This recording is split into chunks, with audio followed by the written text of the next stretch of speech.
माँ, तुम मुझे रोजाना ये गन्नू के दाने ला कर दे देती हो। मुझे ये बिल्कुल भी पसंद नहीं आते हैं। रोज रोज मैं यही खाती रहती हूँ। माँ, तुम्हें पता है कल तुम जब बाहर जंगल में दाने जमा करने गई थी तो मैं जंगल में गई थी। मैंने एक जगह टमाटर खाए थे। टमाटर मुझे बहुत ज्यादा पसंद है। बस जब से मुझे टमाटर पसंद है इसीलिए अब तुम मुझे टमाटर ला कर दो। मुझे ये गन्नू के दाने नहीं खाना रोज रोज। अरे बेटा, ऐसा नहीं बोलते। हमसे भी गरीब पक्षी हैं जो ये गुन्नू का दाना भी नहीं खा पाते। कम से कम हमें तो ये गुन्नू का दाना मिल रहा है, इसीलिए तुम इन गुन्नू के दाने को बुरा नहीं बोल सकती हो।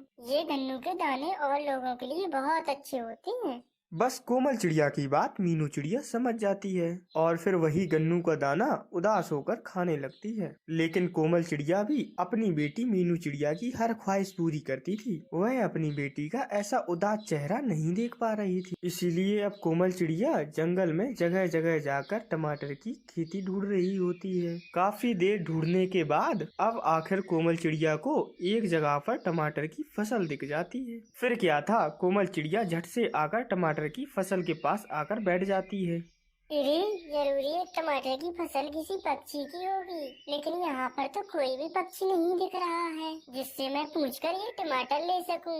लगता है ये फसल ऐसे ही है, ये किसी पक्षी की नहीं है। चलो मैं यहाँ से टमाटर ले जाती हूँ। फिर क्या था, कोमल चिड़िया वहाँ से कुछ टमाटर तोड़कर अपनी बेटी मीनू चिड़िया के पास ले आती है। मीनू चिड़िया भी टमाटर देख के बहुत ज्यादा खुश हो जाती है और कहने लगती है, अरे वाह वाह वाह माँ, तुम बहुत अच्छी हो। अब मुझे रोजाना ही तुम ये टमाटर ला के देना। मुझे ये टमाटर बहुत ज्यादा पसंद है।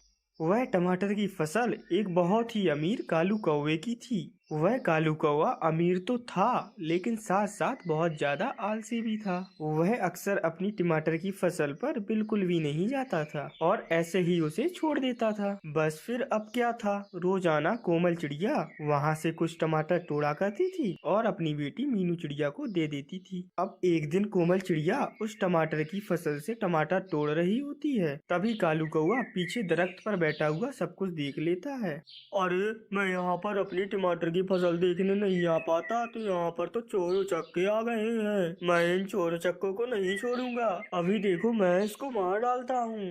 फिर क्या था, कालू कौवा झट से आकर उस मीनू चिड़िया के पास बैठ जाता है। अरे वाह वाह वाह चिड़िया, तुम तो बहुत ज्यादा खतरनाक चोर निकली हो। मैं यहाँ पर होता नहीं हूँ तो तुम रोजाना यहाँ से टमाटर चोरी करके ले जाती हो। मैं तुम्हें नहीं छोड़ूंगा। अभी रुको जरा, मैं तुम्हें मजा चखाता हूँ।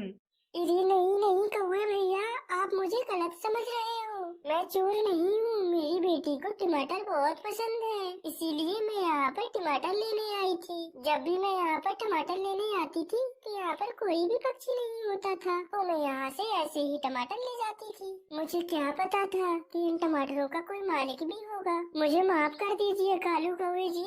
अरे नहीं नहीं, तुम झूठ बोल रही हो। तुम चोर हो। मैं तुम जैसे लोगों को अच्छी तरह से जानता हूँ। मैं तुम्हें नहीं छोड़ूंगा।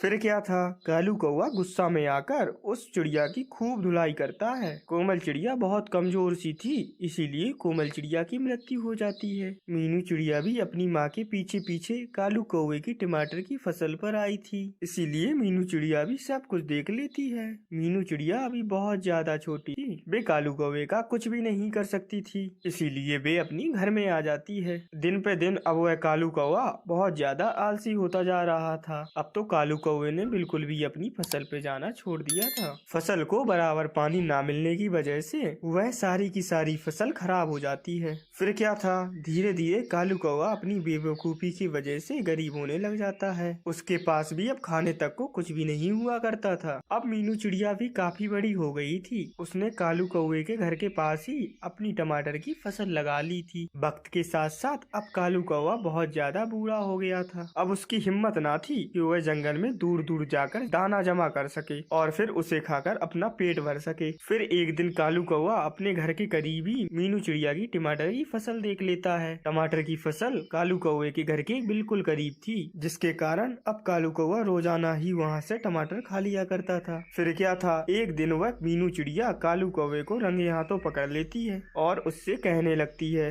ए वाह वाह वाह कालू कौवे, तुम तो बहुत ही ज्यादा होशियार हो। इतनी होशियारी से रोजाना मेरी टमाटर की फसल से तुम टमाटर चुराते हो। अब तो मैं तुम्हें नहीं छोड़ूंगी। तुम चोर हो चोर। अब देखो मैं तुम्हारे साथ क्या करती हूँ। अभी तुम्हें मजा सिखाती हूँ मैं।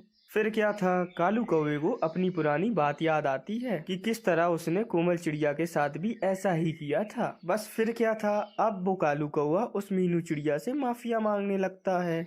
अरे मीनू चिड़िया, मुझे माफ कर दो, मुझसे बहुत बड़ी गलती हो गई है, मुझे माफ कर दो मीनू चिड़िया, मुझे मत मारो। अरे हाँ हाँ बेफिक्र रहो, मैं तुम्हें मारने वाली नहीं हूँ, क्योंकि मैं तुम्हारी तरह नहीं हूँ। तुमने मेरी माँ की मजबूरी नहीं समझी थी और तुमने उसे मार डाला था, लेकिन मैं तुम्हारी मजबूरी समझती हूँ। आज तुम बहुत गरीब हो और बूढ़े भी हो, इसीलिए तुम दूर जाकर दाना जमा नहीं कर सकते हो। इसीलिए करीब यहाँ से ही टमाटर खा लिया करो।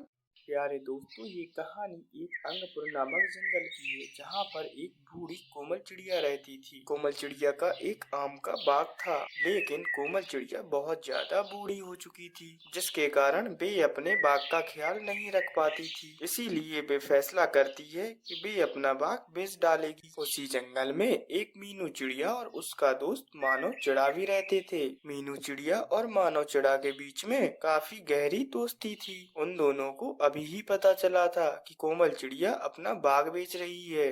पीली चिड़ी, तुम्हें पता लगा क्या? वो कोमल चिड़िया अपने आम का बाग बेच रही है। क्यों ना हम भी बाग खरीद ले? अरे हाँ हाँ, क्यों नहीं क्यों नहीं, जैसा तुम बोलती हो मैं तो हमेशा वैसा ही करता हूँ। चलो हम लोग चलकर कोमल चिड़िया से बात करते हैं। ऐसा कहकर वे दोनों वहाँ से उड़ते हुए कोमल चिड़िया के पास आ जाते हैं। फिर वे दोनों थोड़ी देर उस कोमल चिड़िया से उसके बाग के बारे में बात करते हैं और थोड़ी ही देर के बाद वे लोग वे बाग को खरीद लेते हैं। देखो मानो चिड़े, हम लोगों ने ये बाग खरीद लिया है। अब हम लोग इससे व्यापार करेंगे। अब हम लोग यहाँ पर आम उगाकर बाजार में बेचा करेंगे। फिर देखना हमें काफी ज्यादा मुनाफा मिलेगा। लेकिन हाँ, हमारे जंगल में बहुत से चोर भी रहते हैं। हमें रात भर जागकर अपने इन फलों की चौकीदारी करनी पड़ेगी। अब हम लोग अपना अपना काम बांट लेंगे। एक दिन तुम चौकीदारी करना और एक दिन मैं चौकीदारी करूँगी। अरे हाँ हाँ मीनू चिड़िया, क्यों नहीं, जैसा तुम कहती हो हमेशा मैं तो वैसा ही करता हूँ।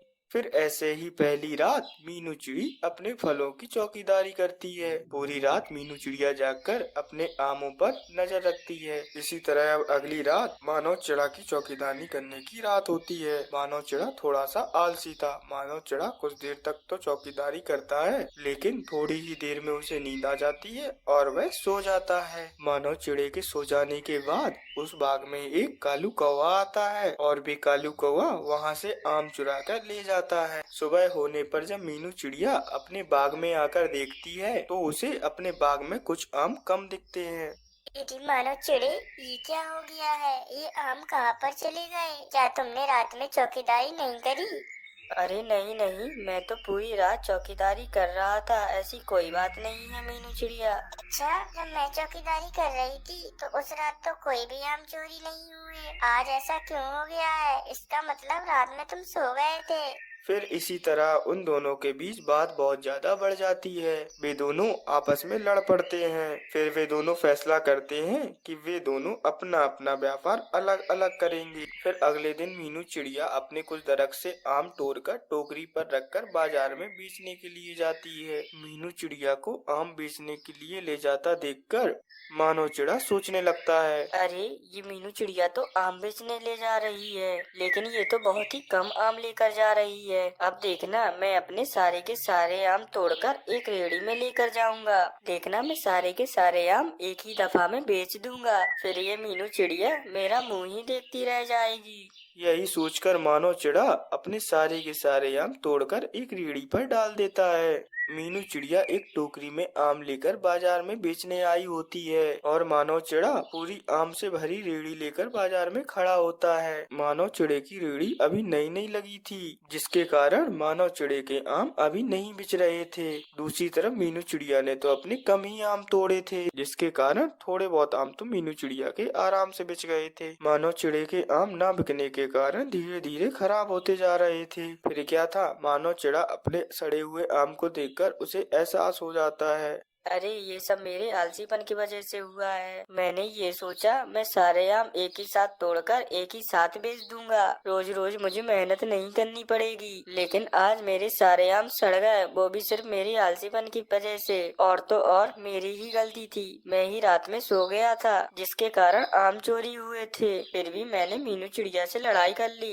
बस फिर क्या था, मानो चिड़ा अपनी गलती को समझते हुए उस मीनू चिड़िया से दोबारा दोस्ती कर लेता है और अब फिर सब कुछ ठीक हो जाता है। मीनू चिड़िया और मानो चिड़ा मिलकर अच्छे से अपना व्यवहार चलाते हैं।